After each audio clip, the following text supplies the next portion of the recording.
Periyar Maniamma Institute of Science and Technology, Tanjavur. Civil Engineering with specialization in GIS and remote sensing and more. Moon pictures தயாரிப்பில் அமீர் நடிப்பில் ஆதம்பாபா இயக்கத்தில் உயிர் தமிழுக்கு வெற்றி நடை போடுகிறது. லெஜெண்ட் சரவணா ஸ்டோர்ஸின் அக்ஷய திருதியை ஆஃபர். சவரனுக்கு 1000 ரூபாய் தள்ளுபடி. இச்சலுகை மே 12 வரை. பெரிய படங்கள் அப்படிங்கிறதுக்கு தனி மரியாதை உண்டு. மற்ற படங்கள்லாம் வந்து தத்தளிக்குது, என்ன பண்ணுறதுன்னு தெரியல. அப்படி பார்த்தா எனக்கு ரொம்ப நாள் கழித்து வர ஒரு கம்பேக் இந்த படம். ரொம்ப ஹாப்பியாக இருக்குது. ஒரு 200 மெசேஜஸ்ஸு இன்ஸ்டா, ஃபேஸ்புக் எல்லாருமே அந்த பர்டிகுலர் அந்த சீன் வரும்போது ஷூட் பண்ணி எனக்கு அனுப்பிச்சிட்டே இருக்காங்க. உங்களை தான் படம் பார்த்துட்ருக்கேன், உங்களை தான் பார்த்துட்ருக்கேன்னு. அப்போ நேரடியாக வந்து இது பண்ணுவாங்க, இப்போ இப்படி நம்மளை அணுகுறாங்க. ஸோ ரொம்ப ஹாப்பியாக இருக்குது. இந்த இடைப்பட்ட காலங்களில் அந்த விஷயங்கள்லாம் நீங்கள் மிஸ் பண்ணியிருப்பீங்களா? என்னடா முன்ன மாதிரி நம்மளை டக்குன்னு யாரும் பார்த்து வர மாட்டேங்குது, அந்த டைம்லலாம் உங்களுக்கு எப்படி இருக்கும்? இல்லை, அது அப்போ எனக்கு என்னென்னா என்ன நானே சமாதானப்படுத்துகிற ஒரு நிலைக்கு நான் தள்ளப்பட்டுட்டேன். ஏன்னா நான் அதை டைரக்ஷன் பண்ணுறதுக்கான ஃபீல்டில் போகும்போதே இவர் இவ்வளோலாம் இனிமேல் நடிக்க மாட்டார் அப்படின்னு என்னை கூட இருக்கவங்க சொல்ல ஆரம்பிச்சிட்டாங்க. கருப்பாக இருக்கேன்ல அப்படின்ற மாதிரி பிள்ளை எதுவும் சொல்லுவாங்க. என்ன நடந்துச்சுன்னு தெரில, சட்டன்னு எல்லாமே இறங்கிடுச்சு. திறமையை தாண்டி வேறு ஒன்று இருக்குது தம்பி, திறமை மட்டும் பார்த்தா சினிமா, அது வேறு ஏதோ ஒன்று இருக்குது அப்படின்னு சொல்லும்போது எனக்கே ஒரு மாதிரி ஃபீல் ஆகிடுச்சு. சினிமா வந்து ஒன்றுமே திறமையே இல்லாத ஒருத்தனை திடீர்னு கோபத்தை கொண்டு உட்கார வச்சு பெரிய ஆளாக்கி விட்ருவோம். ஆனால் இதுக்குன்னே தவ மாதிரி இருக்குது அத்தனை திறமைகளையும் வச்சுட்டு இருக்க ஒருத்தனை காலில் போட்டு மீச்சிக்கிட்டு இருக்கோம். அப்போ நைட்டு சரணபவன் ஹோட்டலில் இருக்க சாம்பார் இல்லை என்ன பண்ணுவாங்கன்னா எல்லாம் கீழே கொட்டாமல் எல்லா பதார்த்தங்களையும் ஒன்றா போட்டு ஒரு அண்டாவில் போட்டு கலக்கி ரோட்டில் போகிறவங்களுக்கு ஊற்றுவாங்க. ஒரு வாரம் நான் அதை சாப்பிட்டுலாம் உயிர் வாழ்ந்துருக்கேன். ஊருக்கு போகக்கூடாது, ஏதாவது பண்ணிட்டு தான் போகணும் அப்படின்ட்டு. அப்படிலாம் இருந்ததுனால தான் நமக்கு வந்து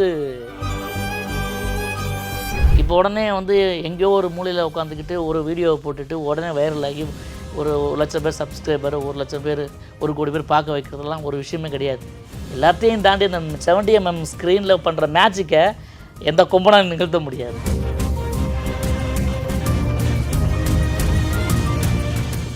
வணக்கம்ண்ணே. வணக்கம். எப்படிண்ணே இருக்கீங்க? நல்லா இருக்கேன், சூப்பராக இருக்கேன். எங்களுக்கு ரொம்ப நாள் கழித்து ஸ்டார் படத்தில், ஒரு மிகப்பெரிய படத்தில் உங்களையும் ஒரு பார்ட்டாக பார்க்குறதுல எங்களுக்கு ரொம்ப சந்தோஷம். தேட்டரில் ரெஸ்பான்ஸும் ரொம்ப அழகாக வந்துக்கிட்டு இருக்குது. உங்களுக்கு என்னென்ன ரெஸ்பான்ஸ்லாம் வந்துச்சுன்னு சொல்ல முடியுமா? படம் ரிலீஸ் ஆகி ஒரு நாள் தான் ஆகுது. அன்றைக்கி அந்த முதல் நாள் படத்தை பத்திரிகையாளருக்காக போட்ட காட்சியிலேயே ஒரு 5-6 பேர் எனக்கு கால் பண்ணிட்டாங்க, பத்திரிகைக்காரங்க. அதாவது என்னுடைய வளர்ச்சியில் ரொம்ப அக்கறை உள்ளவங்க. எனக்கு அந்த டைமில் போய் பண்ணுறாங்களே அப்படின்னு. ஏன்னா அன்றைக்கி எனக்கு ஷூட்டிங், நான் போக முடியல. அப்புறம் அன்னையிலேருந்து ஆரம்பித்தது தான். இப்போவும் வாட்ஸ்அப்பில் அங்கே இங்கேன்னு அந்த பர்டிகுலராக அந்த சீனு, ஃபஸ்ட்டு நான் வர சீனு, நான் தான் சொன்னேன். என்ன நிறைய பேர் உண்மை நம்ம இன்டர்வியூ கேட்டிருந்தாங்க, சார் 2 சீன் நடிச்சிருக்கேன் ஒரு கேரக்டராக, அதுக்கு போய் என்ன பண்ணுறீங்க, படத்தில் எவ்வளோ கேரக்டருக்குன்னு. அப்படி கிடையாதுங்க. அந்த படத்தோட ரொம்ப இம்பேக்டான ஒரு விஷயம்னு சில விஷயங்கள் குறிப்பிட்டு சொல்லும்போது உங்களெல்லாம் தவிர்க்கவே முடியாது அப்படின்னு சொல்லி அடுத்தடுத்து ஃபோன் வரும்போது ரொம்ப ஹாப்பியாக இருக்குது, சந்தோஷமாக. இடையில நிறைய படங்கள் பண்ணிகிட்ருக்கோம். பட் பெரிய படங்கள் அப்படிங்கிறதுக்கு தனி மரியாதை உண்டு சினிமாவில். அது அப்படி தான் டிஸ்ட்ரிபியூட்டர் வாங்குறாங்க, தியேட்டர் ரிலீஸ் ஆகுது. மற்ற படங்கள்லாம் வந்து தத்தளிக்குது, என்ன பண்ணுறதுன்னு தெரியல. அப்படி பார்த்தா எனக்கு ரொம்ப நாள் கழித்து வர ஒரு கம்பேக் இந்த படம். ரொம்ப ஹாப்பியாக இருக்குது. ஆனால் ஸ்டார்டிங்கில் நீங்கள் வரப்போகிறது 2 சீன் தான் அப்படின்னு சொல்லும்போது, இவ்வளோ பெரிய படத்தில் நம்ம 2 சீன் தான் வரமே அப்படின்ற மாதிரி நீங்கள் எதுவும் யோசிச்சிங்களா? இல்லை, நான் ஒரு நடிகன். என்னை வந்து ஒரு இயக்குனர் கூப்பிட்டு உங்களுக்கு ஒரு கேரக்டர் ஒரு பண்ணுறீங்களா சார் அப்படின்னு கேட்டால், என்னுடைய கேரக்டரை நான் எப்படி இருக்கணும்னு டிசைட் பண்ணுறது என்னோடய வேலை இல்லை. நான் இதுக்கு பொருத்தமாக இருப்பேன், என்னை கூப்பிட்றாருல. இப்போது படம் இந்த பார்க்குறவங்க நடிக்கிறவங்க ஜாஸ்தி ஆகிட்டாங்க. தினம் 100 பேராவது புதுசாக வர்றாங்க. அந்த மாதிரி நேரத்தில் நம்மளையே செலக்ட் பண்ணணும் அப்படின்னப்போ நான் கேள்வி கேட்டேன். இது இப்போ இல்லை, முதல் கொரோனா காலகட்டம் முடிஞ்சு இந்த படத்தோட வேலையில் ஆரம்பிக்குது அப்படின்னு சொல்லும்போது, முதல்ல வந்து இதுக்கு ஹீரோ வேற தெரியும்ல உங்களுக்கு. அவர் போஸ்டர்லாம் காமிச்சிட்டாங்க, டிசைன்லாம் காமிச்சிட்டு பரவாயில்ல சார். எனக்கு என்னென்னா பேர் பிரேம காதல் படம் பார்த்து ரொம்ப இம்ப்ரெஸ் ஆன ஒரு நல்ல ஒரு யூத்தான ஒரு டேரக்டர், சின்ன பையன் இருக்கார் அப்படின்னு சொல்லிட்டு. அப்போ கூப்பிட்டு பேசினப்போ நான் வந்து கேட்டேன், இது ஒரு கதையில் ஒரு சின்ன ஒரு இது தான், ஒரு கெஸ்ட் பர்ஃபார்மன்ஸ் மாதிரி தான் இருக்கும் அப்படின்னாரு. சரி சார் நான் பண்ணுறேன் அப்படின்னு. இதுக்கு முக்கியமான காரணம் யாருன்னு பார்த்தீங்கன்னா, நான் சினிமா துறைக்கு வரும் பொழுது ஊரொம்புன்னு ஒரு நிகழ்ச்சி பண்ணிகிட்டு இருந்தேன் டிவியில், ராஜ் டிவியில் ஊரொம்பு நிகழ்ச்சி பண்ணிகிட்டு இருந்தேன். அப்போ என்னுடைய உதவியாளன், அதாவது எனக்கு டச்சப்பாக இருந்தார் ஒருத்தர், அதுக்கப்புறம் என்கிட்ட வந்து வேலை பார்த்துட்டே இருக்கும்போது பூரா யதார்த்தமாக கேட்டேன். அவர் கும்பகோணம் இந்த பக்கம் அவர் சொந்தவர், பேர் மார்ட்டின். மார்ட்டின் நீங்கள் என்ன படிச்சிருக்கீங்க? ஏதோ ஒன்று இங்கிலீஷில் அப்போல்லாம் வந்து மெசேஜெல்லாம் வரும், இங்கிலீஷில். அப்போல்லாம் டச் ஃபோன் கிடையாது, இந்த பட்டன் ஃபோன். அதில் மெசேஜ் வரும். ஏதோ படிச்சுட்டு இது என்னன்னு பாருங்கன்னா அவனை டக்குன்னு படிச்சுட்டு என்கிட்ட சொன்னார்.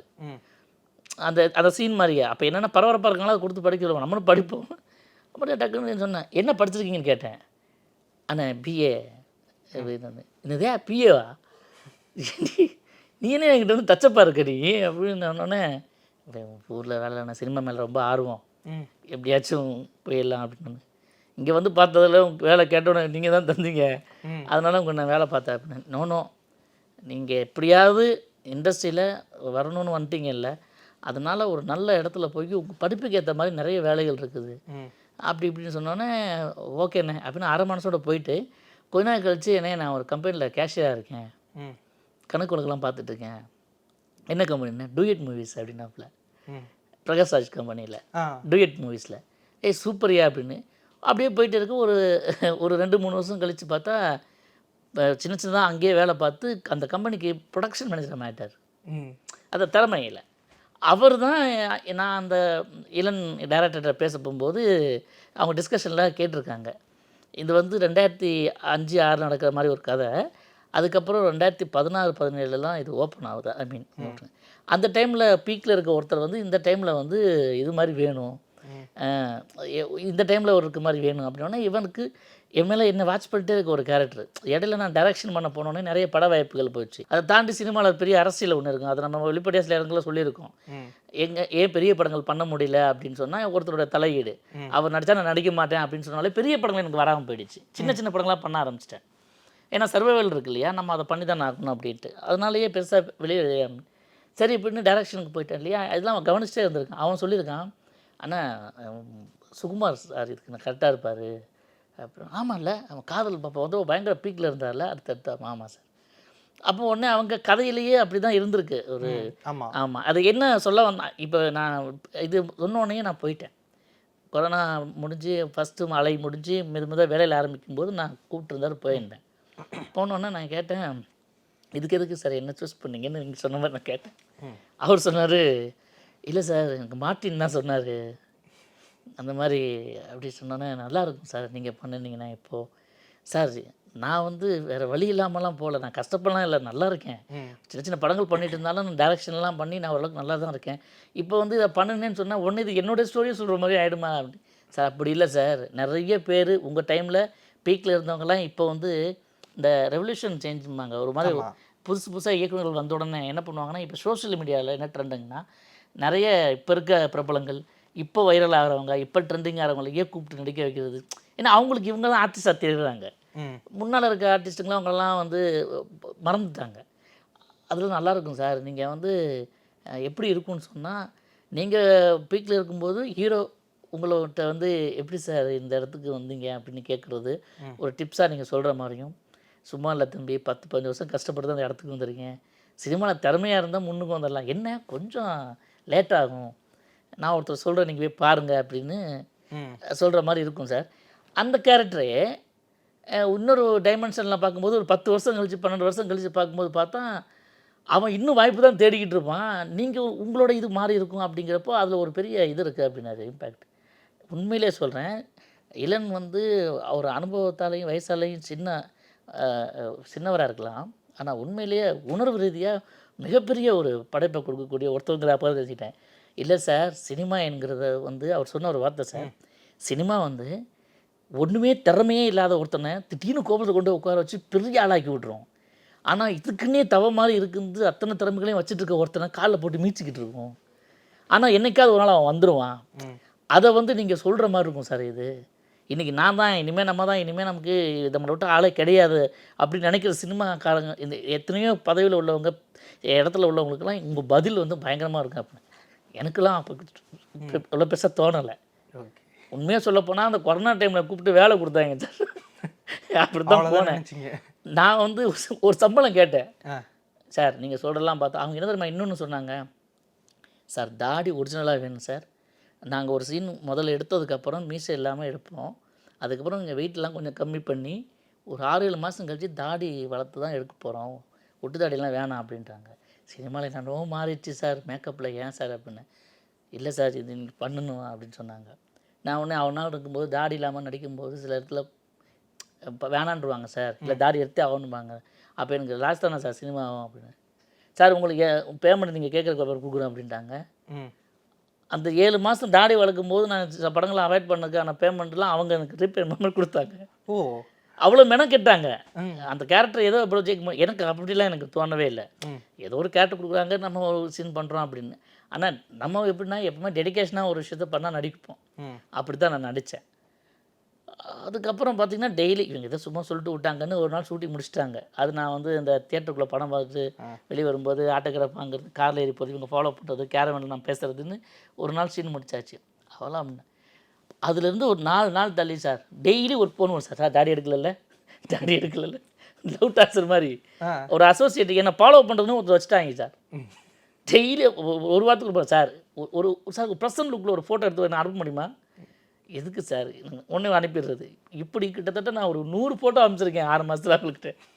அவங்களுக்கு சாட்டிஸ்ஃபைட் ஆனதுக்கப்புறம் சார் உங்களுக்கு 2 நாள் ஷூட்டிங் இருக்குது சார் அப்படின்னு போயிட்டு அந்த நைட்டு அந்த ஐஸ் வைக்கிற அந்த சீனை வந்து எடுத்தோம். ஆமாம். ஸோ உணர்வு ரீதியாக இதை ரொம்ப கான்டாக்ட் பண்ணிவிடும் சார் அப்படின்னு அவர் சொன்னார். ஒரு ஒரு ஒரு உண்மையிலே ஒரு கேரக்டர் என்ன செய்யும் தன்னோட கதைக்கு அப்படிங்கிறதுக்கான விஷயத்த ஒரு ஜட்ஜாக வந்து ஒரு இயக்குனரால் தான் கணிக்க முடியுங்கிறதுக்கு இளன் பெரிய உதாரணம். சும்மா வந்துட்டு ஒரு டைலாக் சொல்லி அது நமக்கு ரீச் ஆகாது. ஆனால் நீங்கள் அந்த ஐஸ் வண்டியில் பின்னாடி உட்காந்துட்டு ஒரு விஷயம் சொல்லிட்டு போவீங்க, தம்பி சினிமாங்கிறது நீ நினைக்கிற மாதிரி இல்லைப்பா, அது வேறப்பா, எல்லாருமே வடிவேல் மாதிரி ஆயிட முடியாது, அப்போதான் தெரிஞ்சிச்சு நான் என்னை ஏமாத்திட்டு இருந்திருக்கேன் அப்படின்ற மாதிரியான ஒரு டைலாக் சொல்லுவீங்க. ரொம்ப நாள் கழிச்சு நான் நினைவேன் கண்டிப்பாக இதை வந்து நிறைய பேர் ஸ்டேட்டஸ் ஸ்டோரிஸ்லாம் வைக்க போகிறாங்க அப்படின்ற மாதிரி. அந்த டைலாக் பேசும்போது எந்த அளவுக்கு ஆத்மாத்மா நீங்கள் பேசுனீங்க? இல்லை, அது நான் தான் பேசினேன், அதனால தான் நடிக்கல, அது சுகுமார் தான் பேசினேன். நான் ஃபஸ்ட்டு கேரவேனில் இருக்கும்போது நடிக்கிறேன்னு சொன்னல, அப்போது நடிகனாக நடிச்சிட்டேன் நான். இந்த இடம் வந்து இந்த கெட்டப்லாம் நான் ஆக்சுவலாக எனக்கு இன்னும் தாடி முடியெல்லாம் கருப்பாலாம் ஆகலை, கொஞ்சம் தான் நிறைய வந்திருக்குது.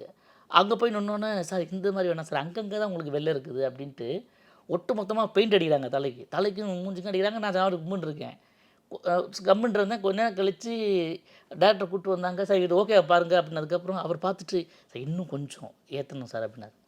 ஏற்றிட்டு ஓகே சார்னா பர்ஃபெக்ட் அப்படின்னாரு. கேமரா வேணும் சரின்னு கண்ணாடி என்கிட்ட, அப்போ தான் நான் கண்ணாடி பார்த்தேன் சார். எனக்கே ஷாக் ஆகிட்டேன் நான், என்னென்னா இப்படி இருப்பேன் ஒரு அதாவது ஒரு ஒரு ஒரு சேஞ்ச் ஓவர்ன்றது இல்லையா, டிரான்ஸ்ஃபார்மேஷன் அப்படிங்கிறது இல்லையா. அப்போ தான் பார்த்துட்டு என்ன நான் இப்படி இருக்கேன் அப்படின்ட்டு நானே ஒரு ஃபோட்டோ 4-5 செல்ஃபியாக எடுத்து வச்சுக்கிட்டேன். அதை தான் இப்போ சோஷியல் மீடியாவில் நான் இப்போ பதிவு போட்டேன். அவங்க எடுத்த ஃபோட்டோ இல்லை, அதெல்லாம் நான் எடுத்த ஃபோட்டோவை நான் போட்டேன் முதல்ல. ஏன்னா இதனால் வரைக்கும் நீங்கள் போடக்கூடாதுன்னு சொல்லியிருந்தாங்க. அந்த சீன் ஷூட் பண்ணி கிட்டத்தட்ட 1 வருஷம் 7-8 மாதம் ஆச்சு. ஆனால் இப்போ தான் அதை போட சொன்னாங்க அவங்க. நான் அப்போ தான் போடலாம் அப்படின்னு சொன்னனால வச்சுருந்தேன். அதுதான் பார்த்தோம். அப்போ எனக்குள்ளேயே ஆட்டோமேட்டிக்காக ஒரு ஃபீல் வந்துடும் இல்லையா. நீங்கள் நம்ப மாட்டீங்க, அந்த சீன் மொத்தமாகவே ஒரு 3 ஷாட்டில் முடிச்சிட்டோம். ஒரு ஃப்ரண்ட் ஆங்கிள், அப்புறமா சைடில் ஒன்று, அப்புறமா கேமரா அங்கேயே ஃபிட் பண்ணி எடுத்தாங்க. ஒரு 3 இதில் கொஞ்சம் அண்டர் ப்ளே பண்ண சொன்னார். அதுக்கு முன்னால் ஒரு சீன்லாம் இருக்கும், அது 2-3 சீன், அது ஒரு டைலாக்லாம் இருக்கும். அது இவர்கிட்ட டைலாக் ஸ்டார்ட் பண்ணுறதுக்கு முன்னால் அந்த குட்டியாக ஒரு ஃபோன், அப்போ வச்சுருந்த மாதிரி இப்போ ஒரு ஃபோன் வச்சு பட்டன் ஃபோனை எடுத்து, ஹலோ என்னம்மா இன்னும் தூங்கலையா, பிள்ளைங்க சாப்பிட்டாங்களா இல்லையா, சரி வந்துட்டுருக்கேன், ஐஸ் இருக்குது தூங்க வேணான்னு சொல்லு அப்படி சொல்லிட்டு அப்படி ஒரு மாதிரி இருக்கும். அந்த டைலாக் பேசும்போது எனக்கு ஒரு மாதிரி ஆகிடுச்சு. ஏன்னா இந்த மாதிரி மனதோட நம்ம பழகிருக்கோம். பேசுனது எல்லாமே வந்து பார்த்திங்கன்னா சுகுமாராக தான் பேசினேன் நான். கருப்பாக இருக்கேன்ல ஒடிகிற மாதிரி பிள்ளைன்னு சொல்லுவாங்க அப்படின்ட்டு அப்புறமா தெரிஞ்சிச்சு என்ன நடந்துச்சுன்னு தெரில. சட்டன்னு எல்லாமே இறங்கிடுச்சு. என்ன திறமையை தாண்டி வேறு ஒன்று இருக்குது தம்பி, திறமை மட்டும் பார்த்தா சினிமா, அது வேறு ஏதோ ஒன்று இருக்குது அப்படின்னு சொல்லும்போது எனக்கே ஒரு மாதிரி ஃபீல் ஆகிடுச்சு. ஒரு இடத்துல கண் கலங்கிடுச்சு. அவர் சொன்னார், சார் இது ஒரு மாதிரி விரக்தியான ஒரு விஷயம், நீங்கள் அழுகிற மாதிரி தெரியணும் ஆனால் அழக்கூடாதுன்னு. ரொம்ப மெனக்கெட்டாக இருந்த சீன்லலாம். ஆமாம், இப்போ என்ன தான் நம்ம வந்து இயல்பாக பெர்ஃபார்ம் நினச்சாலும் ஆல்ரெடி ஒரு நடிகை ஒருத்தன் எப்படா வெளியே வருவோன்னு வெயிட் பண்ணிகிட்டே இருப்பான் நமக்குள்ளே. ஸோ அவனை அமுக்கிறது பெரிய விஷயம் இந்த மாதிரி கேரக்டர் பண்ணும்போதெல்லாம். ஸோ அது அண்டர் பிளேன்னு சொல்லுவாங்க. அது மாதிரி இதெல்லாம் அப்புறம் என்ன சார் ஆச்சுன்னு ஒருத்தர் கேட்டு நம்ம ரிப்ளை பண்ணிட்டு இருந்தால் பரவாயில்ல. கிட்டத்தட்ட ஒரு 15 வருஷத்தில் ஒரு நம்ம நடிகனுடைய வீழ்ச்சி இருக்கு இல்லையா, அதாவது தான் கண்டுக்கப்படாமல் இருக்கிறது இல்லையா, நான் எனக்கு எல்லா திறமையும் இருக்குது, எனக்கு ஏன்டா கூப்பிட மாட்டேன்றீங்க அப்படிங்கிற ஒரு ஆதங்கம் இருக்கு இல்லையா, அது வெளிப்படணும். அப்படி எப்போ எந்த பேச்சுமே அவர் பேச மாட்டார். அந்த இருட்டு மட்டும்தான் அது அப்படியே ஒரு மாதிரி அலோனாக இருக்கும். அது எடுக்கும்போதே மணி ஒரு 1:15 2:15 மணி தான் இருந்துச்சு. ஒரு அந்த இடமே வெறிச்சோடி போயிருந்துச்சு திருவான்மையூர் பக்கம். அதான் எடுத்தோம். ஸோ அந்த ஃபீல் கனெக்ட் ஆயிடுச்சு.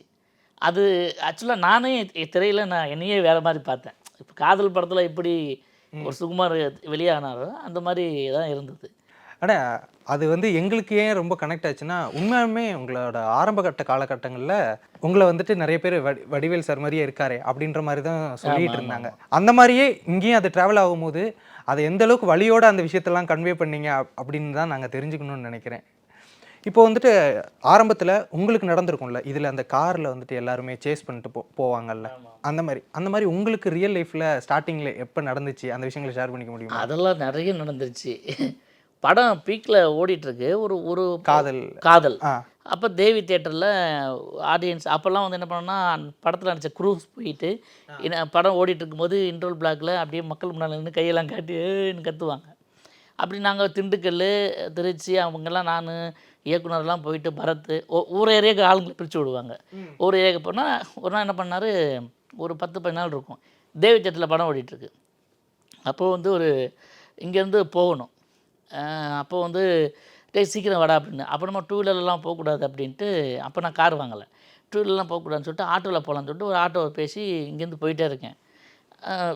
கர்ச்சீப் கட்டியிருக்கேன், அப்போது கேப் போடல. அவர் வந்து அந்த ஆட்டோக்காரர் வந்து என்னை பார்த்துன்னே வராரு. அப்படி திருப்பி பார்க்குறாரு, என்னை பார்க்குறாரு. இந்த சார் வந்துட்டேன் சார். இல்லைப்பா இன்டர்வியூ வரப்போகுது சீக்கிரம் வாங்கன்னு எனக்கு ஃபோன் வந்துகிட்டே இருக்குது. நான் போயிட்டே இருக்கும்போது திடீர்னு மவுண்ட் ரோடு மேலே ஏறினோன்னே உடனே அந்த ஆட்டோக்காரர் கேட்டார், சார் நீ சிரிப்பு தானே நீங்கள் அப்படின்னாரு. நான் சிரிப்பா, நீ தமாஸ் தானே நீங்கள் அப்படின்றாரு. அவருக்கு என்னை எப்படி கேட்குறது தெரியல. சார் நீ காமெடி தானே நீங்கள் அப்படின்னாரு. சார் இல்லை சார் அப்படின்னோடனே மறுபடியும் ஃபோன் வந்துச்சு. உடனே என்ன பண்ணேன், அந்த கட்சிப்படி இழுத்துட்டு, சார் பக்கத்தில் வந்துட்டேன் சார், அந்த மவுண்ட் ரோடு அந்த ஸ்பென்சர் பிளாசா சிக்னல் நிற்கிறேன்னு தான் சொல்லணும். டக்குன்னு வண்டி ஓரங்கிட்டோம். ஐயோ சார் நீயா, ஐயோ எனக்கு தலையை சுற்றுது, எனக்கு ஒன்றும் பண்ண இப்போ தான் சார் பார்த்தேன், 5 வாட்டி உன் பட்டை பார்த்தேன், ஐயோ என்ன சார் புரியலையே அப்படின்ட்டு நேராக என்ன பண்ணார், வண்டியில் நேராக தேட்டர் தான் கூட்டு போகும். அதான் நேராக புதுப்பேட்டை இருக்குங்க, லெஃப்ட்டில் திரும்பினா புதுப்பேட்டை, அதுக்குள்ளே போய் ஒரு ஏரியாவுக்குள்ளே நிப்பாட்டார். பார்த்தா யார் வந்திருக்கா பாருங்க, யார் வந்திருக்கா பாருங்கன்னு பார்த்தா ஜனமும் வந்து குளின்னு. அப்போல்லாம் யார்கிட்டையுமே செல்ஃபோன் ஃபோட்டோ எடுக்க முடியாது. உடனே வந்து அங்கே இருக்க லோக்கல் ஸ்டுடியோவில் ஃபோட்டோகிராஃபர் கூப்பிட்டு வந்து எல்லோரும் குரூப்பாச்சு ஃபோட்டோ எடுத்து, நான் போகிறது மறுபடியும் வண்டியில் ஏற்றானே போகணும்ண்ணே எனக்கு கொஞ்சம் வரங்க அப்படின்னு சொல்லிட்டு அங்கே போகிறதுக்குள்ள எல்லாருமே ஏறி இறங்கிட்டாங்க. அது என்னதான் சந்தோஷமாக இருந்திருக்கும்ல அது கண்டிப்பாக அந்த இடத்துல. அதுதான் அந்த ஃபீல் விவரிக்கவே முடியாது. அது ஒரு மாதிரி என்ன சொல்கிறது, அந்த அந்த அந்த பேருக்கும் அந்த புகழுக்கும் மற்றவங்களுக்கு நடக்கும்போது இதெல்லாம் நமக்கு நடக்கிறதா நம்ம ஏங்குவோம் தெரியுமா. அது நமக்கே நான் நடக்க ஆரம்பிக்கும் போது நம்மளுடைய நிலைமையை சொல்லவே முடியாது. அது வார்த்தையில் சொன்னால் இதை சாதாரணமாக இருக்கும். அது ஒரு விதமான ஃபீல். அது என்னமோ இந்த உலகமே கைக்குள்ளே வந்துட்ட மாதிரியான ஒரு விஷயம்லாம் இருக்கும். நம்ம இதைத்தான் வந்து என்னை நண்பர்கள் பார்க்கணும், எங்கள் அப்பா அம்மா பார்க்கணும் அப்படின்லாம் தோணும். ஐயோ இவங்க பக்கத்தில் வந்து பார்க்க ஆள் இல்லையே அப்படின்னு ஆதங்கமெல்லாம் தோணும். அந்த மாதிரிலாம் ஒரு விஷயம் நடக்கும். எங்கே போனாலும் சார் நீங்களா, ஏன் எங்கே இப்படிலாம் நிறைய நடந்தது. இது ஆட்டக்கார சம்பவம் ஒரு சம்பவம். எங்கேயாவது தெரியாமல் இருந்தால் வழி சொல்ல மாட்டாங்க. இவரா இங்கே வாங்க, யார் தெரியுமா ஒரு எங்கே அர்ஜென்ட்டாக போடுங்க கொஞ்சம் சொல்லுங்கள், இருங்க சார் இருங்க அப்படின்ட்டு. அப்போது அதே தான் இப்போ நேற்று வந்து இங்கே பார்த்தீங்கன்னா ஒன்றும் இல்லை, என்ன ஃபோன் செக் பண்ணிங்கன்னா ஒரு 200 மெசேஜஸ்ஸு இன்ஸ்டா ஃபேஸ்புக் எல்லாருமே அந்த பர்டிகுலர் அந்த சீன் வரும்போது ஷூட் பண்ணி எனக்கு அனுப்பிச்சிட்டே இருக்காங்க. உங்களை தான் படம் பார்த்துட்ருக்கேன்னு. அப்போ நேரடியாக வந்து இது பண்ணுவாங்க, இப்போ இப்படி நம்மளை அணுகுறாங்க. ஸோ ரொம்ப ஹாப்பியாக இருக்குது, ரொம்ப சந்தோஷமாக இருக்குது. எனக்கு என்னமோ இப்போ தான் புதுசாக நடிக்க வந்து நம்ம ஒரு படம் எதாவது சக்ஸஸ் ஆகி அது மாதிரி அப்படி இருக்குது. இல்லை அதுதான் நானும் ஃப்ராங்காக சொல்லணுன்னா, உங்களுக்கு அந்த டைமில் அந்த ஒரு விஷயம் க்ரேஸ் அந்த இருந்ததில்ல. ரொம்ப நாள் கழித்து எனக்குமே ஆமாம் இல்லை இவர் ரொம்ப நாள் ஆச்சு படத்தில் பார்த்து, இந்த படத்தில் நல்லா பண்ணியிருக்காருலன்னு மறுபடியும் நீங்கள் ஒரு ரீஎன்ட்ரி கொடுத்த மாதிரி இருக்குது. இந்த இடைப்பட்ட காலங்களில் அந்த விஷயங்கள்லாம் நீங்கள் மிஸ் பண்ணியிருப்பீங்களா, என்னடா முன்ன மாதிரி நம்மளை டக்குன்னு யாரும் பார்த்து வர மாட்டேங்குது, அந்த டைம்லலாம் உங்களுக்கு எப்படி இருக்கும்? இல்லை அது அப்போ எனக்கு என்னென்னா, என்னை நானே சமாதானப்படுத்துகிற ஒரு நிலைக்கு நான் தள்ளப்பட்டுட்டேன். ஏன்னா நான் அதை டைரக்ஷன் பண்ணுறதுக்கான ஃபீல்டில் போகும்போதே இவர் இவ்வளோலாம் இனிமேல் நடிக்க மாட்டார் அப்படின்னு என்னை கூட இருக்கவங்க சொல்ல ஆரம்பிச்சிட்டாங்க. அதனால எனக்கு வாய்ப்புகள் குறைய ஆரம்பிச்சிச்சு. நான் என்ன நடிக்கவே மாட்டேன்னு பேட்டியாடா கொடுத்தேன். நடிப்புங்கிறது அதுதான் என்னோட பிரதான தொழில். இது என்னோடய பேஷன். எங்கள் அப்பாவுக்காக நான் அதை பண்ணேன். ஸோ அப்போ தான் மெதுமெதுவாக நான் வந்து எங்கேயோ ஆரம்பித்த இடத்துக்கே நான் பின்னால் போயிட்டுருக்கேன் அப்படின்ற மாதிரி ஒரு நினைவு வர ஆரம்பிச்சு. அப்போ நிறைய பேரை நான் அதுக்கு முன்னால் இருந்தவங்க யாரெல்லாம் இப்படிலாம் ஒரு ஒரு நம்ம இருக்க போகிறது சினிமாவுக்குள்ளே தான், அது சினிமாவில் தான் ட்ரை பண்ணுறோம். ஆனாலும் அதோடைய நம்மளுடைய இன்னொரு ப்ரொஃபஷனை அங்கேயே மாற்றும்போது எவ்வளோ பின்னடைவுகள் வரும் அப்படிங்கிறது எனக்கு இது புதுசு இல்லை. நான் சென்னைக்கு வரும்போது வாய்ப்பு தேடும்போது எனக்கு எதுவுமே கிடைக்கல. அப்போ நான் மேடைகளில் நடனம் ஆட ஆரம்பித்தேன். வடிவேல் மாதிரி சொல்லியிருக்கேன். வடிவேல் மாதிரி லுக் லைக் பண்ணது ஃபஸ்ட் ஆள் நான் தான் தமிழ்நாட்டில். அதுக்கப்புறம் ஸ்டேஜில் பண்ண ஆரம்பித்ததுக்கப்புறம் டிவியில் பண்ண ஆரம்பித்தேன். அப்போ எனக்கு மேடையில் வர வருமானங்கள் போயிடுச்சு. டிவியில் காசு தரல. 2 வருஷம் சும்மா தான் பண்ணேன். என்னை எப்படியாவது பயன்படுத்திக்குவாங்க, என்னை யாராவது பார்த்துருவாங்க, என்னை யாராவது கூப்பிடுவாங்கன்னு நான் 2 வருஷமாக ஃப்ரீயாக தான் நடித்தேன். டிவியில் சம்பளம்லாம் எதுவும் பெருசாக வராது. அன்றைக்கி வாடகைக்கு ட்ரெஸ் எடுத்தால் போக்குவரத்துக்கு கொடுப்பாங்க. சம்பளம்னு ஒன்று வந்து அதை வச்சு சாப்பிட முடியாது. இந்த கேப்பில் எங்கெல்லாம் மேடை நிகழ்ச்சி இருக்குதோ அங்கே போயிட்டே வந்துட்டே இருப்பேன். அதுவும் குறைய ஆரம்பிச்சிச்சு. அவன் கூப்பிட்றதுல வரமாட்டேன்றான், ஷூட்டிங் போயிடுறான். ஸோ இந்த வருமானம் எல்லாம் போச்சு. டிவியிலேருந்து அப்புறம் வாய்ப்பு கிடைக்க ஆரம்பிச்சு. அப்போல்லாம் ஆரம்ப காலத்தில் வாய்ப்பு கேட்டு போனால் சினிமாவில் அவங்க சொல்கிறதா சம்பளம் அவங்க கொடுப்பாங்க, இல்லைன்னா கொடுக்க மாட்டாங்க. ஒரு 10 படம் சம்பளம் இல்லாமல் நடிச்சிருக்கேன். சின்ன சின்ன படங்கள் ஆரம்ப காலத்தில் வாய்ப்பு தர்றாங்க இல்லையா, இது யார் கொடுப்பா நமக்கு? நான் அவங்க கொடுக்கணும் தலையெழுத்தா? நம்ம எப்படியாவது வெளியில் தெரிஞ்சு ஒரு படமாக வந்துச்சுன்னா நம்ம ஆளாயிடுவோன்னு ஒரு நம்பிக்கையில் இப்போ என்ன பண்ணுவோன்னா மறுபடியும் ஸ்டேஜ் ப்ரோக்ராம் போவேன், மறுபடியும் போவேன், வருமானம் குறைய ஆரம்பிக்கும். இந்த மாதிரிலாம் நடந்தது இருக்குது. அப்போ ஒரு விஷயத்தை மாற்றும்போது ஒரு விஷயம் ஆட்டோமேட்டிக்காக நம்மகிட்ட இருந்து இல்லாமல் போகும். ஏன்னா 2 கையில் நம்ம 2 குதிரையில் சவாரி பண்ண முடியாது. 2மே அதை சொல்லுவாங்க, ஒரே நேரத்தில் 2 முயலை விரட்டு, அது 2மே தப்பிச்சிருவோம் அப்படின்ற மாதிரி எனக்கு புரிய ஆரம்பிச்சிருச்சு. அப்போ நமக்கு முன்னால் இந்த மாதிரி நிறைய பேருக்கு நடந்ததெல்லாம் தெரிஞ்சோன்னா எனக்கு வந்து ரைட்டு, இது இயல்பு தான், நம்ம வந்து இதை பேஷன் மட்டும் விட்டுறக்கூடாது, ஏதாவது ஒன்று நடக்கும், மேஜிக் நடக்கும். அப்படி நடந்த ஒரு மேஜிக் இருப்பவர் ஸ்டார். நான் நடிச்சுட்டு வந்துட்டேன். அதை நான் பெரிய விஷயமா நினைக்கவும் இல்லை. இப்போவும் நான் நிறைய பேர் கேட்கும், சார் ஒரு டிசைன் பண்ணியிருக்கேன் அவள் தான் அப்படின்னா, ஒருத்தர் சொல்கிறாரு, சார் என்னமோ மொத்த படமும் உங்கள் லைஃப்க்கு எடுத்த மாதிரியே இருக்குது சார் எங்களுக்கு. சீரியஸாக அதில் வர அந்த உங்களோட போர்ஷன் வந்து நிறைய பேருக்கு ரிலேட் பண்ணிக்க முடியும். ஆமாம், சினிமா ஆளுங்களுக்கு அது வந்து ரொம்ப ரிலேட்டபிள். இல்லை இதில் என்ன தெரியுமா, இன்னொன்று நேற்று படம் பார்த்ததில் என்னோட சமகாலத்தில் அப்போ ஓரளவுக்கு நல்ல ஸ்டேட்டஸில் இருந்தவங்க எல்லாருமே நேற்று எனக்கு நிறைய பேர் அழுதுட்டு ஃபோன் பண்ணாங்க. என்னடா நான் அவங்களாம் இப்போ எங்கெங்கேயோ ப்ரொஃபஷனலாக மாறிடுச்சு. ஒருத்தர் கடை வச்சுருக்காரு, பேர் சொல்ல விரும்பலை. ஒருத்தர் ஊரில் போய் ஆர்கெஸ்ட்ரா வச்சுருக்காரு, லைட் மியூசிக் வச்சுருக்காரு. ஒருத்தர் வந்து செருப்பு கடை போட்டிருக்காரு. ஒருத்தர் அப்படி போயிட்டாங்க. அவங்களுக்கு காலப்போக்கில் கண்டுக்க ஆள் இல்லைன்னொன்னே அவங்களுக்கு என்ன, சில பேர் சீரியலுக்கு போயிட்டாங்க. ஆனால் நான் விடாமல் நான் இன்னும் சினிமாவிலேயே உட்காந்துக்கிட்டு ஏதாவது பண்ணணும், நம்ம நின்று ஏதோ ஒன்று பண்ண வர்ற படங்களெல்லாம் வாங்கி எடுத்து பண்ணணும் அப்படின்ற ஒரு நிலைக்கு தள்ளப்பட்டுட்டோம். இப்படி ஒரு இது கிடச்சதுக்கு காரணம் மார்ட்டின் அந்த அவர் இது இது சில விஷயங்களை காலமே செய்யும். நான் கேட்டேன், இளன் சார்ட்ட நான் கேட்டேன், சார் எவ்வளோ நடிகர்கள் இருக்காங்க, எவ்வளோ விஷயம் இருக்குது, உங்களுக்கு எவ்வளோ தொடர்புகள் இருக்குது, யாரை கேட்டாலும் பெரிய ஆர்டிஸ்ட் நடிச்சுட்டு கொடுத்து போவாங்க இந்த மாதிரி ஒரு கேரக்டரை, என்னையே நீங்கள் சூஸ் பண்ணீங்க அப்படின்னு கேட்டேன். இல்லை சார், நான் உங்களை அப்போவே நான் பார்த்துருக்கேன். நான் சில விஷயங்களில் வந்து நீங்கள் எவ்வளோ ஆக்டிவாக இருந்தீங்க, உங்களுக்கு எவ்வளோ பிஸியாக இருந்தீங்க அப்படின்னு சொல்லி நான் அப்போ கூட எப்படின்னு பார்த்தீங்கன்னா, காதல் படம் வந்ததுக்கப்புறம் அதுலேருந்து ஒரு 6 மாதம் கழித்து தினத்தந்தி பேப்பரில் எப்போவுமே பூஜைக்கான படங்கள்லாம் போடுவாங்க. ஆமாம், பூஜை படங்கள்லாம் போடுவாங்க. நீங்கள் நியூஸ் பேப்பரை எடுத்திங்கன்னா அதில் ஒரு 10 படம் பூஜை போட்டால் 8 படத்தில் என்னோடய ஃபோட்டோ இருக்கும். எல்லாமே சின்ன சின்ன படங்களாக இருக்கும், ஆனால் சின்ன படங்கள் ஃபோட்டோ இருக்கும். ஒரு முறை இவரே கேட்ட விஜய் சேதுபதி, அவருடைய முதல் படம் தென்மேற்கு பருவக்காற்று நடிச்சுக்கிட்டு இருந்தோம். அப்போ அவர் அப்போ தான் நாளை இயக்குனர்னு வந்திருந்தார். அப்போ தேனியில் எடுக்க வேண்டிய ஒரு ஷூட்டிங்கை வந்து இங்கே நம்ம கோவூர் பக்கத்தில் எடுத்துருந்தோம். அப்போ வரீங்க நம்ம டீ சாப்பிட்டு வரலாம் அப்படின்னு கூப்பிட்டு வந்தார். கூப்பிட்டு டீக்கில் உட்காந்துருக்கும்போது தான் டீ சாப்பிட்டுட்டுனா அவர் அந்த பேப்பர் எடுத்து விட்டு வச்சார். என்னங்க அது இப்படி என்ன நண்பா இது அப்படின்னாரு. உடனே நான் என்ன பண்ணேன், என்னாச்சு அப்படின்னு, என்னங்க 4 படத்துலையும் உங்கள் ஃபோட்டோ போட்டிருக்கேங்க, பூஜை புது படம் கமிட் ஆகிருக்கீங்களாண்ணா? ஆமாம் அப்படின்னேன். இந்த மாதிரி கொச்சம் கமிட் பண்ணால் எப்படிங்க வெளியே தெரியுங்க? நான் சொன்னேன், சார் நடிகன்னா நடிக்கணும், எனக்கு அது வேணும் இது வேணும், இப்போ தான் நடிப்பேன்னா உட்கார விட்டு தான் வீட்டில். ஏன்னா அதுக்கு முன்னால் வந்து ஏன் சொல்கிறேன்னா, அதுக்கு முன்னால் நான் என்னை தேடி வந்த படங்கள்லாம் நான் இப்போ நான் நடிக்க மாட்டேன்னு சொன்னதுனால நான் பல படங்கள் நடிக்க முடியாமல் போச்சு. அப்போ நான் வர படம்லாம் ஏற்று நடிக்க ஆரம்பித்தேன் இல்லையா, அதனால் நடித்தேன். அது சொன்ன அப்போ அவர் சொன்னேன். அதுக்கப்புறம் இடையில ஒரு தாட்டி சந்தித்தேன் அவரை. அப்போ அவர் சொன்னார், ஒரு வார்த்தை அன்றைக்கி சொன்னீங்க நண்பா, ஞாபகம் இருக்கா அப்படின்னாரு என்கிட்ட. என்ன அப்படின்னேன். அதனால தான் நான் இவ்வளோ படம் பண்ணி இவ்வளோ இது ஆனேன் அப்படின்னு சொன்னேன். என்ன சொன்னேன் அப்படின்னாரு, இவ்வளோ போட்டு படம் வந்திருக்கே, எப்படி நீங்கள் இதெல்லாம் சின்ன படமாக நடிக்கிறீங்க அப்படின்னு கேட்டேன். நான் சொன்னேன், சார் ஒரு மளிகை கடைக்காரர் காலையில் போய் மளிகை கடை திறந்துடுறாரு, ஒரு டாக்டர் காலையில் போய் கிளினிக் திறந்துடுறாரு, ஒரு மெக்கானிக் போயிட்டு அவனுடைய பைக் ஷாப் திறந்துடுறான். அவங்களுடைய ப்ரொஃபஷனலாக டெய்லி காலையில் போயிட்டு திறந்துடுறாங்க. ஏன்னா அவங்க அந்த ப்ரொஃபஷனல் இருக்காங்க. நடிகன் தூங்கி எழுந்தால் போய் ஷூட்டிங் போகணும், அப்போ தான் நடிகன்.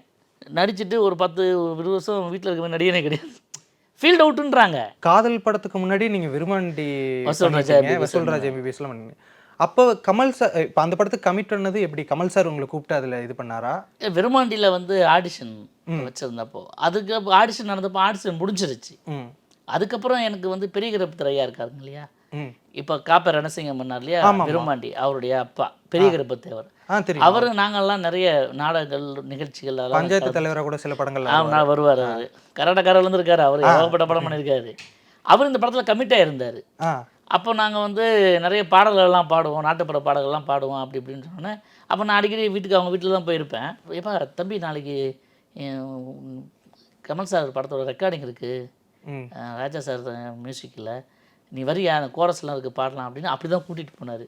அப்போ நான் அங்கே அதுக்கு முன்னாடியே நான் காதல் ஜாதின்னு ஒரு படம் நடிச்சிட்டேன். ஆமாம், அந்த படம் வந்து வெளியாகலை. ஆனால் அதில் 9 பாடல்களில் ஒரு 6 பாட்டுக்கு 2 பாட்டுக்கு நான், யுவன் சங்கர் ராஜா, கங்கை அமரன், சாரி பிரேம்ஜி அமரன், இவன் கார்த்திக் ராஜா சார்லாம் சேர்ந்து ஒரு பாட்டு பாடியிருக்கோம். நீங்கள் எல்லாருமே பாடுனீங்க, அந்த பாடணும். அதனால எனக்கு ஆல்ரெடி ராஜா சார் தெரியும். ஏன்னா ஒரு 10 நாளாக ஸ்டுடியோவிலே கதியாக கிடந்தோம்.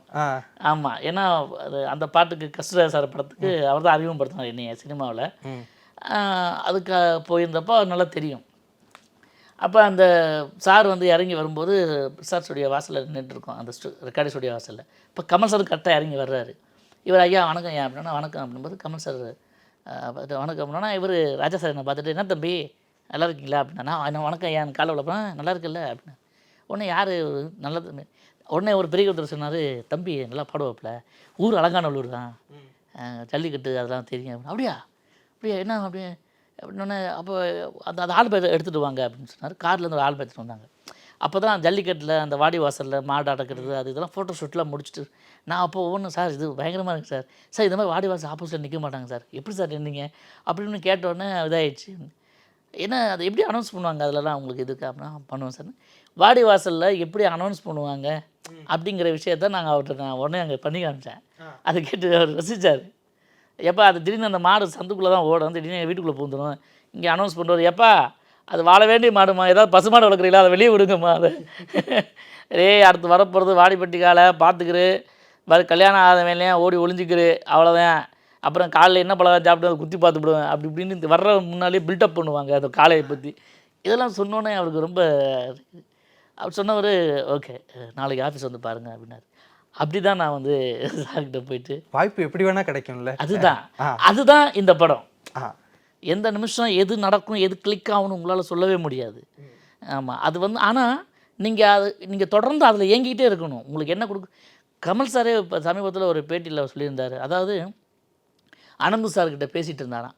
அதாவது அவர் சினிமாவுக்குள்ள எங்கிட்டலாம் பேசும்போது சார் சொல்லியிருக்காரு, எனக்கு ஒரு கட்டத்தில் 2 கட்டம் வயசில் எனக்கு என்ன ஆகப்போன்னு தெரியாது. தங்கப்பன் மாஸ்டர்கிட்ட போயிட்டு நான் அவருடைய ட்ரெஸ் எல்லாம் துவச்சி போட்டு அவர் கைகால அமைக்க விட்ருக்கேன், எப்படியாவது பெரிய டான்ஸ் மாஸ்டர் ஆகிடலான்னு. அப்படி ஒரு கனவோடு நான் போயிட்டு இருந்தேன். திடீர்னு இவரை பார்த்தா இவரை மாதிரி ஆகிடலான்னு அப்படின்னு போயிட்டு இருந்தேன். திடீர்னு கேரளாவில் படங்கள் மலையாள படங்கள் நினச்சிச்சு. இப்போ சிகப்பாக கருப்பாக இருக்கார், அப்படி இந்த சிகப்பாக இருக்க அழகாக இருக்காருன்னு அங்கே ஒரு படங்கள்லாம் கிளாமர் படங்கள்லாம் பண்ண ஆரம்பித்தேன். என்ன ஆக போகிறேன்னு தெரியாத ஒரு நிலை ஒன்று உருவாகும். ஆனால் சினிமாவை விடாமல் அதை பண்ணிகிட்டே இருக்கணும். அப்போ அவர் சொன்னார் ஒரு பேட்டியில், அதாவது ஏன்னா எனக்கு எவ்வளோ விஷயம் தெரியும், நான் வந்து எப்பேற்பட்ட ஆள், என்னையெல்லாம் வந்து கண்டுக்க கூட மாட்டேங்குது, சினிமாவில் பயன்படுத்திக்க மாட்டேங்குது, நான் செத்துடுறேன்டா, அப்போ தான் ஒரு நாள் தெரியும் உங்களுக்கு ஒரு கலை நம்ம மிஸ் பண்ணிட்டோமேனு நீங்களாம் ஃபீல் பண்ணுவீங்க அப்படின்னு சொல்லும்போது அப்போ ஆனந்த் சார் சொன்னாராம், என்னங்க பேசுகிறீங்க, கமல் சார் அந்த விஷயத்த சொல்லியிருக்காரு. உடனே எங்கிட்ட வீடியோ கூட இருக்குது. உடனே அவர் சொல்லியிருக்காரு, என்னங்க நீங்கள் ஏன் இப்படி பேசுனா இப்படி, நான்லாம் அப்போ எங்கே இருக்கேன், எத்தனை வருஷமாக உழைச்சிட்ருக்கோம், இந்த பார் சினிமாவில் பொறுமை அவசியம், அது கூட இல்லைன்னு சொன்னால் நீங்கள் பாட்டு போயிட வேண்டியது தான், எனக்கு என்ன ஆச்சுன்னு சொல்லிட்டு அப்படிலாம் உடனேலாம் வந்து நிற்காது, அது காலமே அந்த வித்தையை நிகழ்த்தும், நீ செய்ய வேண்டியதெல்லாம் ஏங்கிக்கிட்டே இருக்கணும் அவள் தான் அப்படின்னு அவர் சொன்னதாக சொல்லி ஒரு மேடையில் சொன்னார் சார்.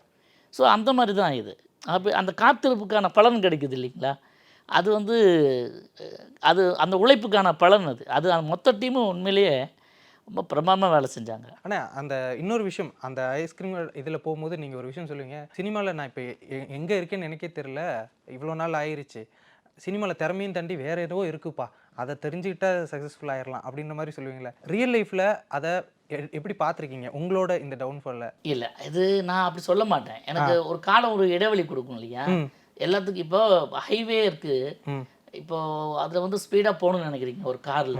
ஒரு காரில் எதுக்கு பிரேக் வச்சுருக்காங்க? கார்ல எதுனா எப்பப்பலாம் தேவைப்படுமோ அப்ப நிதானமா போயிட்டு இது பண்ணிக்கிறதுக்காக அப்படி இல்லைங்க. ஆ. அது எல்லாமே எனக்கு பதில் சொல்லுவாங்க. ஆ. 99% பேர் கார் வந்து நிப்பாட்டுறதுக்கு தான், பிரேக் அடிக்கிறதுக்கு தான் சொல்லுவாங்க. அதெல்லாம் கிடையாது. காரில் பிரேக் இருக்கிறதே ஸ்பீடாக போகிறதுக்கு தான். காரில் பிரேக் இல்லைன்னா நீங்கள் ஸ்லோ எப்படி வேகமாக போவீங்க? ம். பிரேக் இருக்குங்கிற தைரியத்தில் நீங்கள் கார் அவ்வளோ ஸ்பீடாக ஓட்டுறீங்க. 120ல் போனாலும் என்ன நம்ம நம்பிக்கை நம்ம பிரேக் அடிச்சா கார் நின்றும் அப்படின்னு. இல்லைன்னா நீங்கள் வேகமாக போகவே முடியாது உங்களால். பிரேக் இல்லாத ஒரு காரை நீங்கள் எப்படி ஓட்டுவீங்க? வேகமாக ஓட்டுவீங்களா நீங்கள்? ஓட்டவே மாட்டேன். அப்போது காலம் சில விஷயங்களை பிரேக் பண்ணும். ம். வேகத்தடை வரத்தான் செய்யும். எவ்வளவுதான் ஹைவேயாக இருந்தாலும் அங்கே வந்து ஒரு லெவல் கிராசிங்கோ ஒரு இதுவோ வராமல் போகவே போகாது. அதை வந்து அனுபவ ரீதியாக உணங்குறவங்க அதுக்காக காத்திருக்க ஆரம்பிச்சிருவாங்க.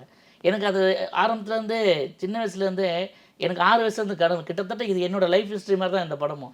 6 வயசில் இந்த படத்தில் ஹீரோவோட கதை ஆரம்பிக்கும். ஆமா. ஆமாம். என்னோடய ஸ்கூல் லைஃப்லேருந்து நான் 6 வயசில் எங்கள் அப்பா கம்யூனிஸ்ட் லெஃப்ட்டு. என்னுடைய முதல் நாடகத்தில் நான் பேசின டயலாக்கு பட்டம் பதவி எல்லாமே பணம் பணம் அப்படின்னு. எப்படி சொன்னால் நாங்கள்லாம் வந்து திருமுனை நாடகங்கள் போடுவார் எங்கள் அப்பா. அப்போ எங்கள் வீட்டில் 2 அக்கா 2 தங்கச்சி நான் அண்ணன் 6 பேர். எங்கள் அம்மா ஒருத்தர் எல்லாருமே நடிப்போம். அப்போ எங்கள் அப்பா என்ன பண்ணுவார்னா, இந்த அப்போல்லாம் தெருமுனைகளில் வந்து மலம் கழிக்கக்கூடாது, குழந்தைங்கள ஸ்கூலுக்கு அனுப்பணும், குப்பையை தெருவில் போடக்கூடாது, நோய்கள் பரவும், இப்படிங்கிற விஷயத்த தெருவிளக்கில் நாங்கள் அங்கங்கே நின்று நாடகமாக போடுவோம். மக்களெல்லாம் கூடி நின்று இருப்பாங்க. அப்போ உண்டியல் குளிக்குவோம் நான் சின்ன வயசில் போயிட்டு. அப்போ அது போடுறாங்களா, அதுதான் எனக்கு வருமானம். அப்படி சின்ன வயசுலேயே நான் வந்து கைத்தட்டலாம் கேட்க ஆரம்பிச்சிட்டேன். அதுக்கப்புறம் எனக்கு அது பெரிய ட்ரக் மாதிரி ஆகிடுச்சு. கைத்தட்டல் கேட்டே இருக்கணும் அப்படின்ட்டு. அப்போ தேடி தேடி நிறைய விஷயங்கள்லாம் கற்றுக்க ஆரம்பிச்சு. டான்ஸ், ஜிம்னாஸ்டிக்கு, சிலம்பாட்டம், கராத்தே, குங்ஃபு, ஃப்ளோர் லெவலில் நான் வந்து ஜிம்னாஸ்டிக்கில் கோல்டு மெடல்லாம் வாங்கியிருக்கேன். ஸோ எந்த மாதிரியெல்லாம் வந்து கற்றுக்கிட்டு சினிமாவுக்கு போயிடணும் எப்படியாவது அப்படின்னு அப்போ வந்து ஆரம்பித்தது. படிப்பு வந்து சுமார் தான். பட் ஆனால் அப்பா சொன்னது, நான் சினிமாவுக்கு போகணுன்னு நினச்சோன்னா அப்போ சொன்னார், உன்னுடைய கற்ற கலையில் உன்னை காப்பாற்றுங்கிறது வேறு விஷயம், ஆனால் எல்லாத்தையும் தாண்டி படிப்பு உன்னை கைவிடவே விடாது எங்கே போனாலும், அதனால் நீ படித்து முடிச்சுட்டு போகணுன்னு சொன்னார். அதுக்கு படித்ததுக்கப்புறம் தான் நான் வந்து சென்னைக்கு வந்தேன். ஸோ அதுதான். ஆனால் இங்கே வந்ததுக்கப்புறம் நான் வாய்ப்பு தேடும்போது நாஞ்சில் மணிமாறனுங்கிற ஒருத்தரோட ஜெமினி கிளப்பில் நான் அக்கௌண்ட்ஸ் எழுதி தான் நான் என்னோடய வருமானத்தை நான் பார்த்துக்கிட்டேன். ஏன்னா அப்போல்லாம் வந்து வேறு எங்கேயும் ஊர்லேருந்து கொண்டு வந்த காசு காணாமல் போயிடுச்சு. ஐ மீன் கரைஞ்சிருச்சு. ஊருக்கு ரிட்டர்ன் போக முடியாது. அப்போ நைட்டு சரணபவன் ஹோட்டலில் இருக்க சாம்பார் இதில் என்ன பண்ணுவாங்கன்னா, எல்லா கீழே கொட்டாமல் எல்லா பதார்த்தங்களையும் ஒன்றா போட்டு ஒரு அண்டாவில் போட்டு கலக்கி ரோட்டில் போகிறவங்களுக்கு ஊற்றுவாங்க. ஒரு வாரம் நான் அதை சாப்பிட்டுலாம் உயிர் வாழ்ந்துருக்கேன். ஊருக்கு போகக்கூடாது, ஏதாவது பண்ணிட்டு தான் போகணும் அப்படின்ட்டு. அதெல்லாம் அப்படிலாம் இருந்ததுனால தான் நமக்கு வந்து ஆமாம் அதில் சொல்கிறேன், அந்த பொறுமையை கற்றுக் கொடுத்துச்சு. அது உனக்கு எப்படியாவது கிடச்சிடும்னு. அதே வழியாக நான் என்னோடய படத்தில் என் போஸ்டர்ஸ்லாம் ஒட்டியிருந்தப்போ என் காரில் போன சம்பவங்கள்லாம் நிகழ்ந்து தான் இருக்குது. இது வந்து பெரிய மோட்டிவேஷன் இந்த படம்.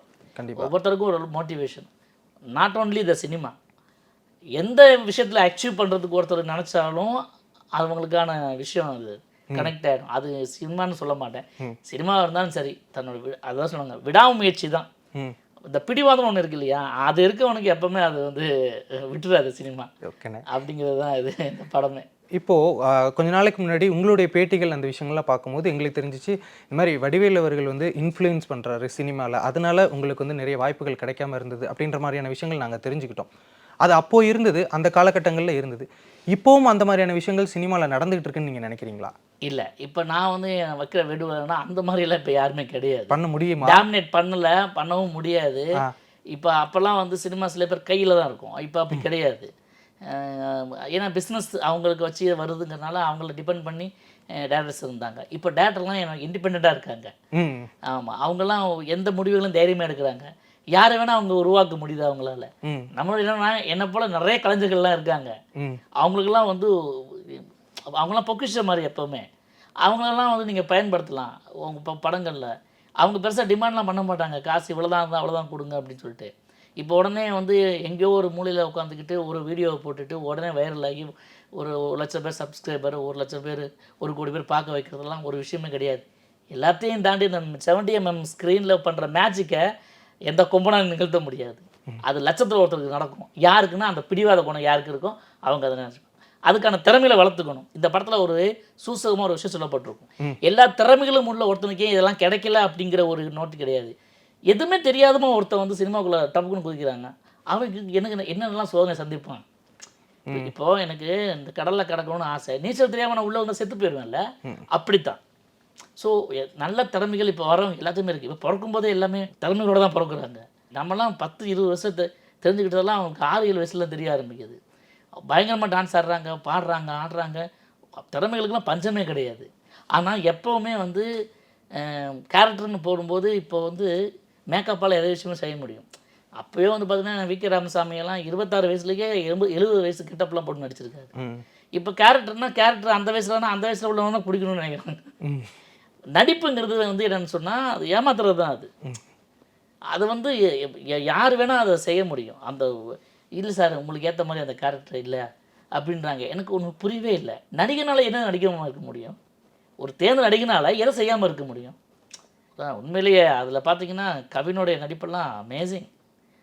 உண்மையிலே சொல்கிறேன். நான் கமல் சாருக்கு அப்புறம் வந்து நடிப்பில் நிறைய பேர் வந்திருக்காங்க. அதுக்கப்புறம் ரொம்ப நமக்கு ரொம்ப பிடிக்கும் இல்லையா அப்படின்னு பார்த்தா நான் தனுஷ் தான் வந்து அதுக்கப்புறம் அந்த இடத்த ரீப்ளேஸ் பண்ணுறதுலாம் யாரும் இல்லை அப்படின்ற மாதிரி நினச்சிட்டு இருந்தேன். ஐ மீன் அவர் ஒரு ஜானர்னா எல்லா மாதிரியும் ஒரு படத்தில் எல்லா மாதிரியும் ஒன்று கிடைக்குங்கிறதுலாம் பெரிய வரங்க. ஒரு ஸ்கூல் லைஃபு, ஒரு காலேஜ் லைஃபு, அப்புறம் வந்து ஆமாம் ஒரு அடல்ட், அதுக்கப்புறம் வாய்ப்பு தேடுற ஒருத்தன், ஒரு விரக்தியான ஒருத்தன், கமிட்மெண்ட் ஆனவொன்னே ஒரு பொண்ணு கூட ட்ராவல் பண்ணுறது, ஒரு லவ் ஃபெயிலியர், இதெல்லாம் அந்த டைமென்ஷனை கொஞ்சம் மாற்றினாலும் முகத்தில் அந்த கேரக்டர் ஃபாலோ ஆகிடும். ஒரே மாதிரி இருக்குங்க. இப்போ நிறைய நடிகர்கள் இருக்காங்க. நடிகர்கள்னு நம்ம சொல்கிறோம், அவன் நடிகர்களே கிடையாது, சப்ஸ்டைட்டில் ஆர்டிஸ்ட்டு.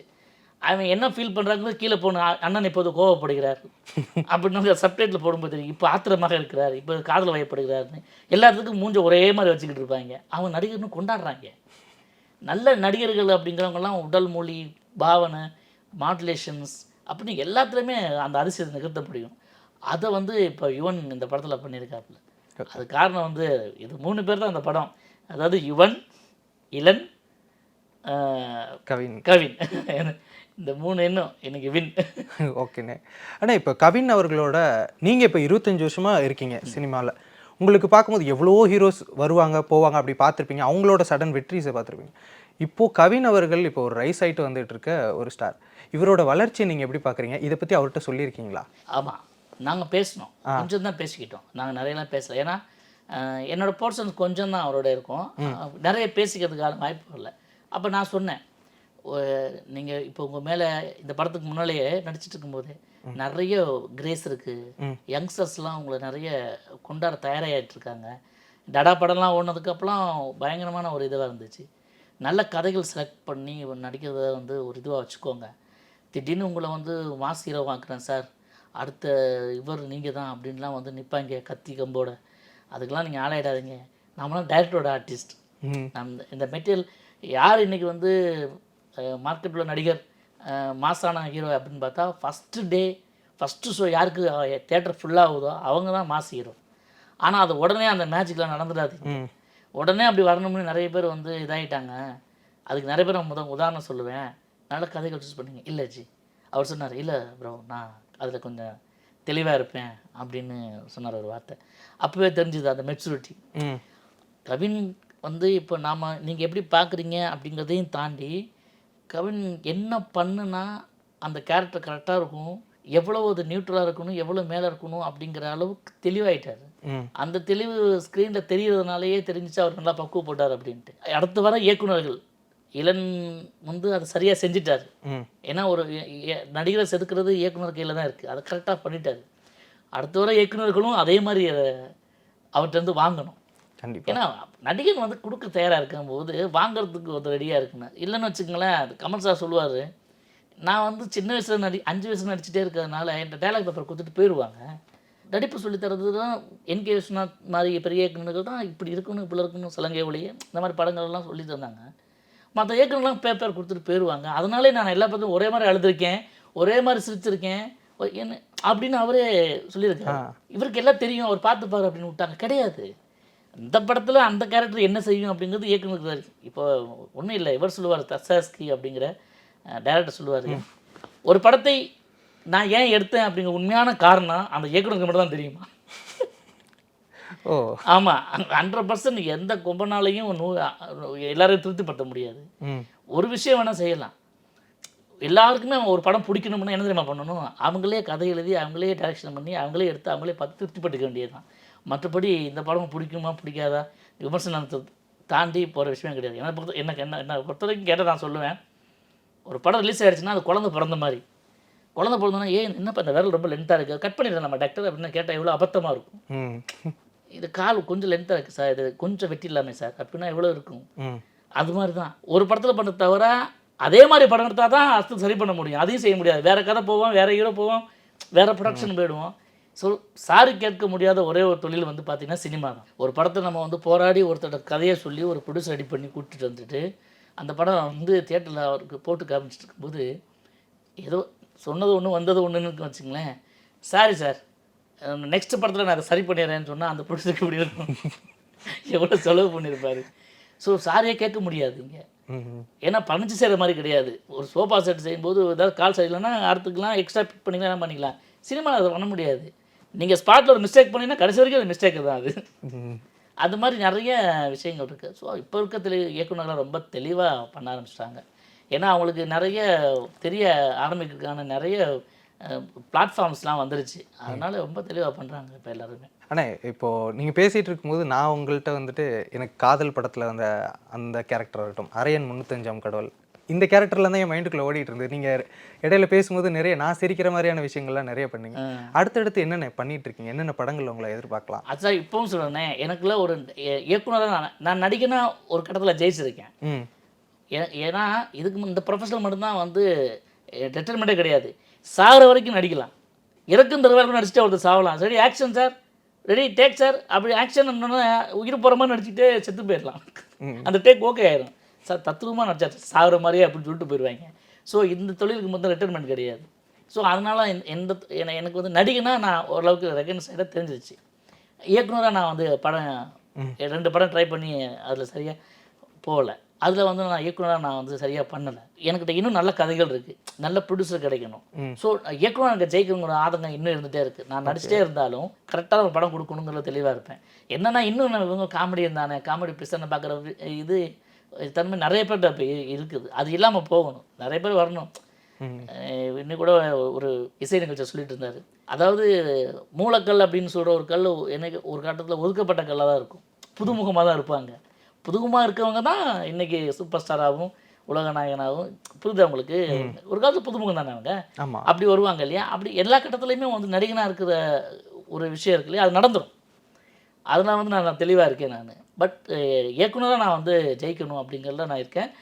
இனிமேலும் இப்போ வந்து ஒரு இப்போ கேட்குற இந்த சந்தோஷம் இருக்குது இல்லையா, இப்போ எல்லோரும் பாராட்டும் போது இப்போ தொடர்ந்து நடிக்கிறதுலையே பண்ணணும், நல்ல நல்ல கேரக்டர் பண்ணணும், பெரிய பெரிய படங்கள் பண்ணணும், நல்ல கேரக்டர் பண்ணுறதை தாண்டி பெரிய படங்கள் பண்ணணும் அப்படிங்கிற இதில் முழு கவனம் செலுத்தணுங்கிறதுல இப்போ கொஞ்சம் தெளிவாக இருக்கேன். ஓகேண்ணே, கண்டிப்பாண்ணே, நீங்கள் நிறைய பண்ணணும், அதை நாங்கள் பார்க்கணும். நிறைய விஷயங்கள் பகிர்ந்துக்கிட்டீங்க. உங்களுடைய நேரத்திற்கும் கருத்திற்கும் நன்றிண்ணே. நன்றி, thank you so much. Periyar Maniamma Institute of Science and Technology, Tanjavur. Civil Engineering with specialization in GIS and remote sensing and more. Moon pictures தயாரிப்பில் அமீர் நடிப்பில் ஆதம்பாவா இயக்கத்தில் உயிர் தமிழுக்கு வெற்றி நடை போடுகிறது. லெஜெண்ட் சரவணா ஸ்டோர்ஸின் அக்ஷய திருதியை ஆஃபர், சவரனுக்கு 1000 ரூபாய் தள்ளுபடி. இச்சலுகை மே 12 வரை.